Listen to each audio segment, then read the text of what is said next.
c'est un moment magique parce que c'est surtout pour les habitants de ce magnifique territoire où ils ont pour une fois enfin réussi à travailler tous ensemble. Et donc on arrive à l'inaugurer après la crise du Covid et après pratiquement 20 ans d'alternement. J'étais particulièrement émue parce que ce projet de parc dure depuis des années, vous l'avez entendu, des années pendant lesquelles quand il y avait au pouvoir la droite, c'est la gauche qui ne voulait pas, quand il y avait la gauche au pouvoir, c'était le contraire, c'était la droite qui ne voulait pas. Et à force de petites réunions, enfin de débats, de concessions, on est arrivé finalement à aboutir à ce que tout le monde finalement y trouve son compte. La région Provence-Alpes-Côte d'Azur investit plus de 10 millions d'euros dans les parcs. On a fait le calcul par parc. Chaque fois que vous avez 1 million d'euros, vous en avez en retour terrain direct 7,5 millions d'euros. Donc c'est multiplié par 7,5 tous les investissements, ce qui est colossal.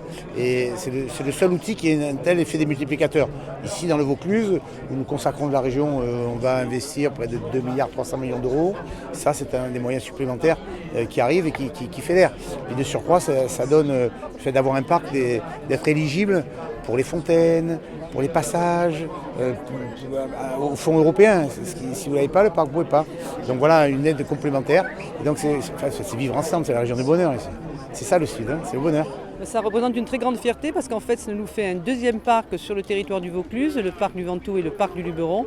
Je pense que quand on a un parc, on ne peut qu'adhérer à un parc. Pour nous, c'est véritablement la garantie de conserver nos paysages. On a un département très touristique, mais c'est bien au-delà de ça, puisqu'en fait, c'est la biodiversité, c'est la faune, c'est la flore, c'est la lutte contre les incendies, c'est le bien manger, c'est les circuits courts, la protection du patrimoine, de la culture. Voilà, c'est partout sur le territoire et ça touche tous les habitants. Protéger, ça ne veut pas dire mettre sous cloche.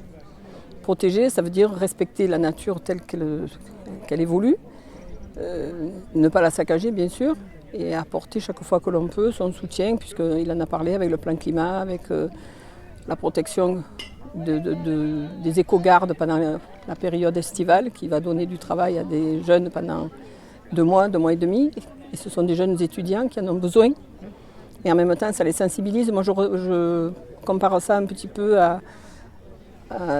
au service civique. Je ne souhaite pas qu'il y ait de tourisme de masse, parce qu'on abîme tout. Je ne veux pas un tourisme élitiste. Il faut qu'il y ait des gîtes, des campings, des 5 étoiles. Il faut qu'il y en ait pour tout le monde. On s'aperçoit qu'il y a 2/3 des tourismes qui viennent parce que nous sommes sur un territoire de parc. Et on s'aperçoit aussi que par exemple les touristes en vélo, qui eux sont très respectueux de la nature, consomment 2 fois plus qu'un tourisme en voiture. Donc là encore, ce sont vraiment le tourisme que nous désirons accueillir. Et puis nous avons aussi cette problématique en fait, de la gestion des flux pour qu'en fait quand les gens viennent en Vaucluse, ils soient bien reçus. Et je pense que les parcs nous aident également dans cette temporisation des touristes.